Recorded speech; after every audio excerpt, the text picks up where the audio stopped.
Қазақ телекомына байланысты неге қазақ телекомының хабарласқан боттары, роботтары неге орыс тілінде сөйлеп шүлдірлейді? Қазақ екені көрініп тұр. Бұл әлде Ресей ма? Сендер Ресейге қызмет етесіңдер ма, қазақ телекомы? Сендер әлде Ресей азаматтарына қызмет көрсетесіңдер ма? Тоқтатсаңдаршы, мен неше рет айттым осыған дейін. Операторларыңа да айттым, жаңағы роботтарыңа да айтып жатырмын, тыңдамайды. Амал жоқ. Қазақша. Қазақ телеком, Қазақстан Республикасының компаниясы. Сендер осы әрекеттеріңмен менің қазақ тілде қызмет алу құқығымды шектеп отырсыңдар.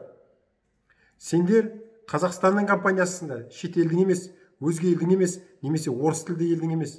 Сендер қазақ тілді елдің, Қазақстанның компаниясысыңдар. Сендер орысқа емес, шүршітке емес, тағы біреуге, немесе кәріске емес, өзге ұлттың өкіліне емес, сендер қазаққа хабарласып тұрсыңдар, боттарың. Операторларың да солай. Қазақ тілінде сөйлеңдер. Қазақ тілінде хабарласыңдар. Адамның намысына тие бермей.